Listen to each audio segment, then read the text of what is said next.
E aí, galera? Bom, o objetivo desse vídeo é propor algumas reflexões a respeito de alguns fatos, alguns aspectos de caráter geográfico e geopolítico que podem ser abordados em relação a três grandes catástrofes do ponto de vista de vidas humanas e tal, que já ocorreram, uma delas ainda em curso na nossa história. Três grandes pandemias. A primeira, a peste negra, final da Idade Média, século XIV principalmente. Depois a gripe espanhola, início do século XX, sobretudo. E a atual situação em relação à Covid-19. Bom, eu separei alguns aspectos de caráter geográfico, espaciais, de infraestrutura, estruturais, para servir de pano de fundo para alguns apontamentos, algumas reflexões. Em relação à peste negra, a febre bubônica, ela teria sido originada na Ásia, especialmente China e Índia são apontadas como possíveis focos originários dessa doença. Ela se espalha com bastante eficiência, meio que de carona com os mercadores, as caravanas que buscavam mercadorias na China e na Índia e as levavam para a Europa. É a chamada Rota da Seda, uma espécie de caminho percorrido por caravanas que levavam as especiarias, mercadorias do continente asiático para ser distribuída, vendida na Europa. Chegando ali pelo Mediterrâneo, pela Turquia, e a partir dali, de barco, sobretudo pelas mãos de italianos, sendo levada até a Itália e outros portos do sul da Europa e dali distribuídos por terra. Bom, essa doença chega na Europa e no momento de muitas guerras, a Guerra dos 100 Anos, guerras menores, mas também muito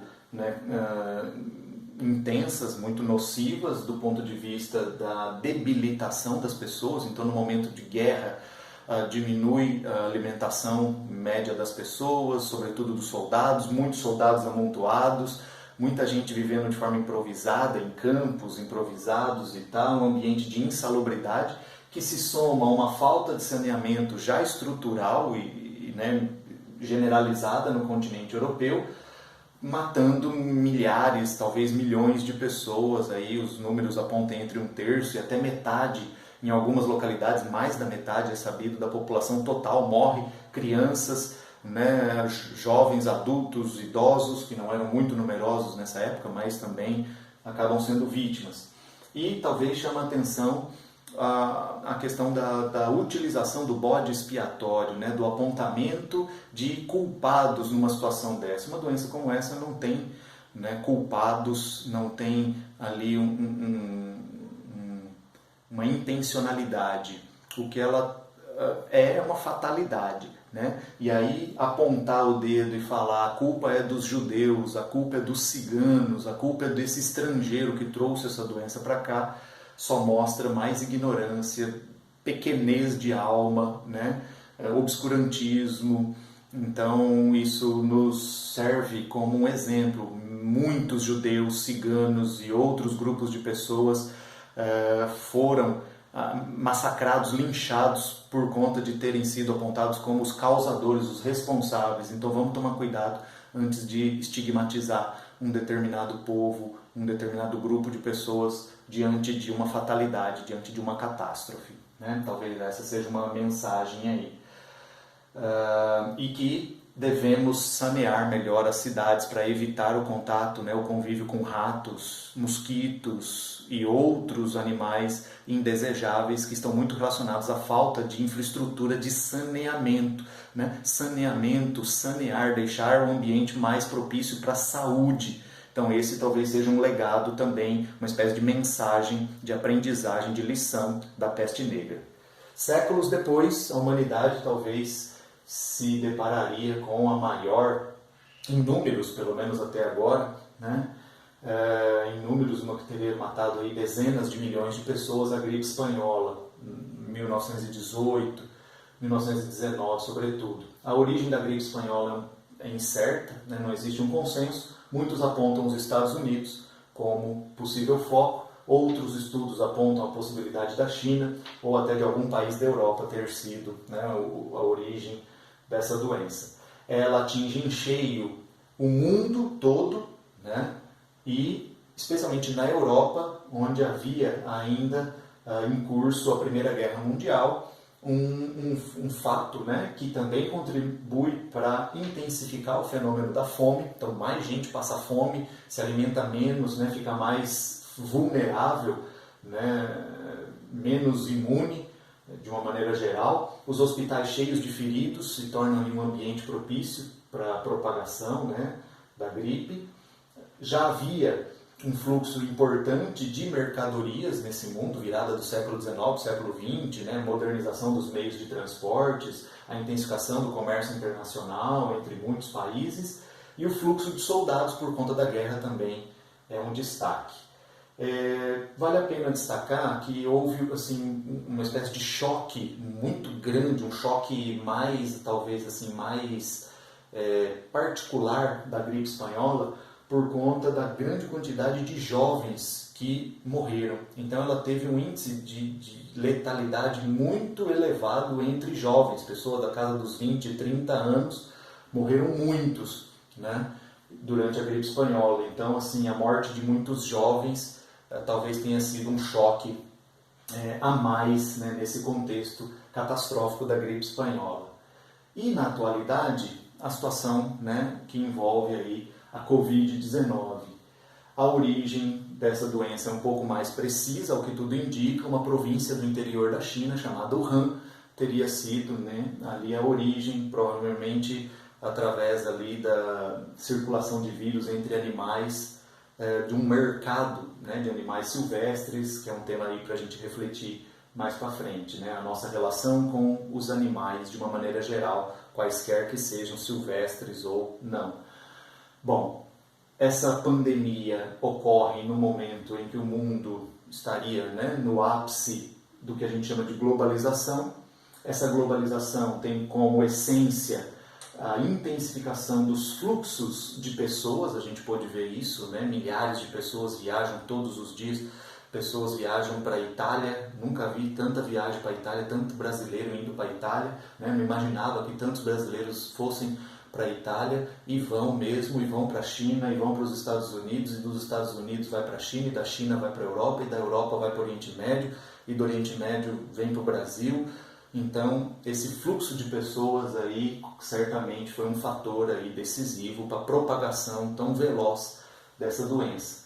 Fluxo de mercadorias também a gente está podendo ver, né, que para a China falta peças na indústria de tratores no Brasil quase que instantaneamente. A questão do just in time também fica interessante, né, esse negócio do mundo em tempo real. E a última reflexão que eu gostaria, né, de propor nesse vídeo é em relação, e talvez a mais importante, em relação ao preço, ao custo, ao valor de uma vida. Né? Quanto vale? Tem uma música dos Engenheiros do Havaí, né? Quanto vale a vida? Né? Quanto vale uma vida? Quantos dinheiros em reais ou em dólar, né, que está mais valorizado, quantos dólares vale uma vida? Por quantos dólares você abriria a mão de um ente querido? De um pai, de uma mãe, de um irmão, de um filho, né? De um esposo, de uma esposa? Qual é o valor de uma vida em dinheiros, em euros, em libras, em yuans? Né? Como a gente pode mensurar o valor de uma vida? Claro, se fala da família, talvez fica mais difícil de mensurar. Mas uma vida de uma pessoa muito distante e que não é rica, nem famosa, nem poderosa, nem... é uma pessoa simples, humilde, comum, um trabalhador, um desempregado, um camponês, um favelado. Quanto vale a vida de um morador de uma favela, de uma comunidade?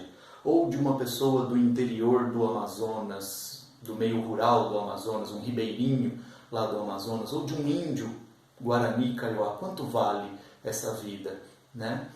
A perspectiva de perdermos familiares e de uma forma catastrófica e rápida e veloz diante do Covid talvez nos faça, né, ponderar as nossas ações e até compreender e aceitar melhor o isolamento, né, a quarentena.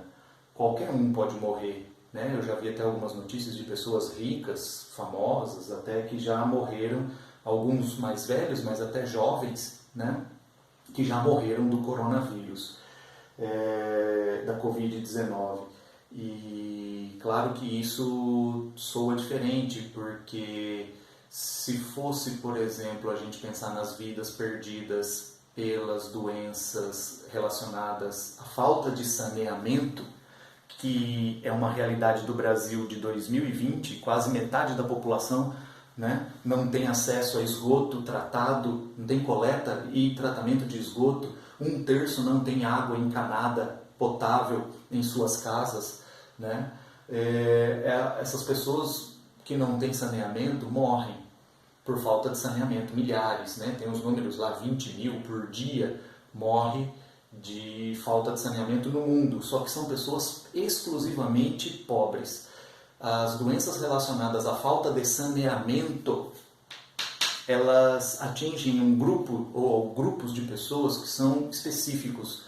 Então, talvez elas não despertem essa perspectiva aí do caos, né, que a Covid está nos afrontando aí, nos jogando na cara. Então, talvez a gente deva refletir, né, talvez essa seja uma lição. Como que a gente vai distinguir o valor das vidas que podem ser perdidas e que talvez poderiam ter sido salvas? Porque a gente certamente está salvando vidas ao manter o confinamento, o isolamento. Eu acredito piamente nessa perspectiva científica de que o isolamento vai salvar vidas no Brasil e já tem salvado vidas em outros países. E talvez por isso muitos até ponderem, falam, não, a economia vai sofrer, mas a gente está salvando vidas.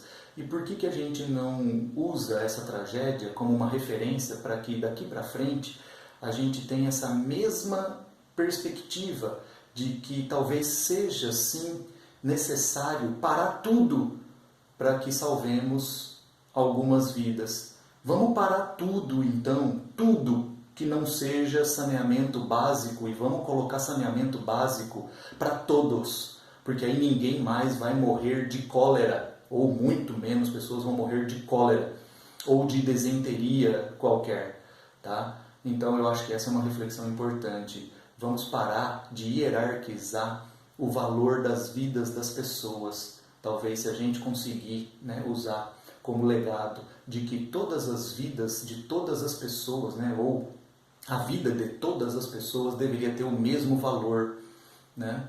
Talvez esse seja um aprendizado que essa tragédia possa nos legar. Até.